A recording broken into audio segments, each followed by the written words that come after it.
Urinary একটি common পরীক্ষা, এটি প্রস্রাবের একটি রুটিন পরীক্ষা। এই একটি পরীক্ষা থেকে অনেকগুলো রোগের ধারণা পাওয়া যায়। এই পরীক্ষার মাধ্যমে আপনার প্রস্রাবে ইনফেকশন আছে কিনা, ডায়াবেটিস আছে কিনা এবং কিডনির কোনো সমস্যা আছে কিনা সেটি জানা যায়।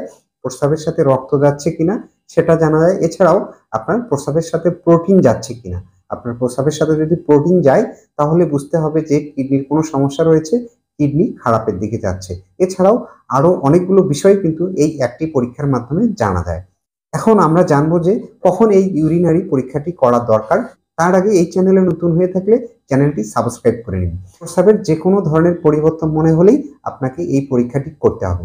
আপনার প্রস্রাবের কালারে যদি কোনো পরিবর্তন হয়, প্রস্রাব যদি হলুদ হয়, লালচে হয়, গোলাপি হয় অথবা ঘোলাটে প্রস্রাব হয়, তখন আপনাকে এই পরীক্ষাটি করতে হবে। এছাড়াও ঘন ঘন প্রস্রাব হয়, প্রস্রাব করার সময় ব্যথা এবং জ্বালা পোড়া হওয়া এবং প্রস্রাব করার সময় ব্যথা অনুভব হওয়া, প্রস্রাবের সঙ্গে রক্ত যাচ্ছে এরকম মনে হওয়া এবং তল পেটে ব্যথা এবং পিঠের নিচের অংশে ব্যথা অনুভব হওয়া, আপনার বমি বমি হওয়া বা বমি হওয়া, সেই সাথে জ্বর হওয়া এবং অনেক সময় প্রস্রাব করে জামা কাপড় নষ্ট করা।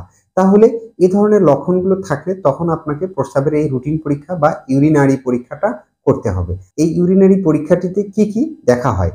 এখন আপনার রিপোর্টে দেখবেন যে প্রথমেই লেখা থাকে ফিজিক্যাল এক্সামিনেশন। ফিজিক্যাল এক্সামিনেশনে আপনার প্রস্রাবের কালার দেখা হয়, কেননা বিভিন্ন রোগের কারণে প্রস্রাবের কালারের পরিবর্তন হয়। যেমন জন্ডিসের কারণে প্রস্রাবের কালার হলুদ হয়, প্রস্রাবের সঙ্গে রক্ত গেলে প্রস্রাবের কালার লালচে হয় এবং প্রস্রাবে ইনফেকশন থাকলে অনেক সময় ঘোলাটে প্রস্রাব হয়, সেটা দেখা হয়। এবং প্রস্রাবের গন্ধ এবং প্রস্রাবের পরিমাণ, এগুলো কিন্তু আপনার ফিজিক্যাল এক্সামিনেশনে দেখা হয়। এর পরে থাকে হচ্ছে কেমিক্যাল এক্সামিনেশন। কেমিক্যাল এক্সামিনেশনে আপনার প্রস্রাবের সাথে প্রোটিন যাচ্ছে কিনা সেটা দেখা হয় এবং আপনার ডায়াবেটিস আছে কিনা, অর্থাৎ প্রস্রাবের সাথে সুগার যাচ্ছে কিনা এবং বিলিরুবিন, কিটোন এবং নাইট্রোজেন সহ আরো বেশ কিছু বিষয় এই কেমিক্যাল এক্সামিনেশনে দেখা হয়।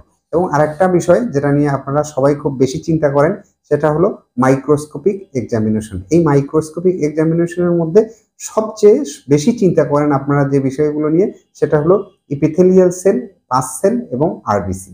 ইপিথেলিয়াল সেলের পরিমাণ আপনার রিপোর্টে যদি 8 থেকে 10টার অধিক থাকে বা বেশি পরিমাণে ইপিথেলিয়াল সেল থাকে, তখন বুঝতে হবে যে আপনার প্রস্রাবের ইনফেকশন বা কিডনির কোনো সমস্যা থাকতে পারে। এবং অনেকেই প্রশ্ন করেন যে আমার প্রস্রাবের রিপোর্টে পাস সেলের পরিমাণ অনেক বেশি। পাস সেল এবং আরবিসি কোনো একটার পরিমাণ যদি আপনার 5 থেকে 7টা এর অধিক হয়ে থাকে বা প্রচুর পরিমাণে থাকে, সেই ক্ষেত্রে আপনাকে বুঝতে হবে যে আপনার মূত্রতন্ত্রের সংক্রমণ বা প্রস্রাবের ইনফেকশন, কিডনির সমস্যা, কিডনিতে পাথর বা সিস্ট, অথবা আপনার মূত্রথলিতে ক্যান্সার, মূত্রথলিতে টিউমার অথবা প্রোস্টেট বড় হয়ে যাওয়া সহ আরো নানা সমস্যা থাকতে পারে।